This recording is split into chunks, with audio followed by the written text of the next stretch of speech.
Introduction. Indications of a growth in the volume of interest in Buddhism are noticeable in some sections of the Indian people.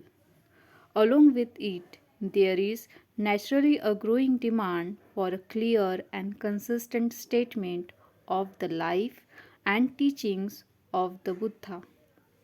Anyone who is not a Buddhist finds it extremely difficult to present the life and teachings of the Buddha in a manner which would make it a consistent whole. Depending on the Nikayas, not only the presentation of a consistent story of the life of the Buddha becomes a difficult thing, and the presentation of some parts of his teachings becomes much more so. Indeed, it would not be an exaggeration to say that of all the founders of religions in the world, the presentation of the life and teachings of the founder of Buddhism presents a problem which is quite puzzling, if not baffling. Is it not necessary that these problems should be solved and the path for the understanding of Buddhism be made clear?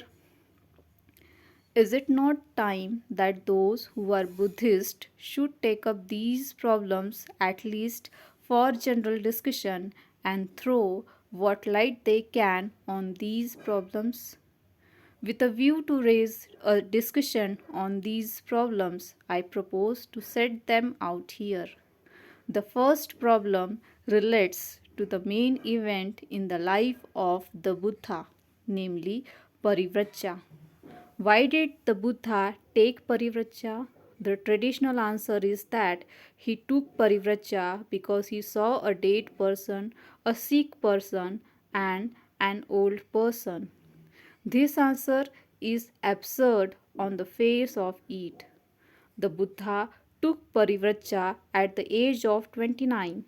If he took Parivrajya as a result of these three sights, how is it he did not see these three sights earlier? These are common events occurring by hundreds, and the Buddha could not have failed to come across them earlier. It is impossible to accept the traditional explanation that this was the first time he saw them. The explanation is not plausible and does not appeal to reason. But if this is not the answer to the question, what is the real answer? The second problem is created by the four Aryan truths. Do they form part of the original teachings of the Buddha? This formula cuts at the root of Buddhism. If life is sorrow, death is sorrow, and birth is and rebirth is sorrow, then there is an end of everything.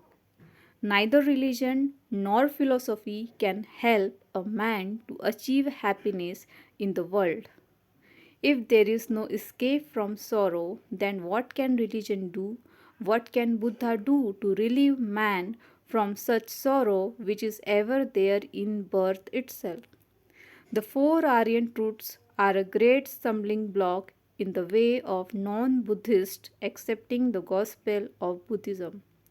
For the four Aryan truths deny hope to man. The four Aryan truths make the gospel of the Buddha a gospel of pessimism. Do they form part of the original gospel, or are they a later accretion by the monks? The third problem relates to the doctrines of soul, of karma, and rebirth. The Buddha denied the existence of the soul, but he is also said to have affirmed the doctrine of karma and rebirth. At once a question arises: if there is no soul, how can there be karma? If there is no soul, how can there be rebirth? These are baffling questions. In what sense did the Buddha use the words karma and rebirth? Did he use them in different sense than the sense in which they were used by the Brahmins of his day? If so, in what sense? Did he use them in the same sense in which Brahmins used them?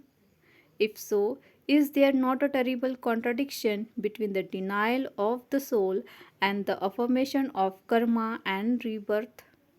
This contradiction needs to be resolved. The fourth problem relates to the bhikkhu. What was the object of the Buddha in creating the bhikkhu? Was the object to create a perfect man, or was his object to create a social servant devoting his life to service of the people and being their friend, guide and philosopher? This is very real question. On it depends the future of Buddhism. If the bhikkhu is only a perfect man, he is of no use to the propagation of Buddhism because, though a perfect man, he is a selfish man. If, on the other hand, he is a social servant, he may prove to be the hope of Buddhism. This question must be decided not so much in the interest of doctrinal consistency but in the interest of the future of Buddhism. If I may say so, the pages of the journal of the Mahabodhi Society make, to me at any rate, dull reading. This is not because the material presented is not interesting and instructive. The dullness is due to the fact that it seems to fall upon a passive set of readers.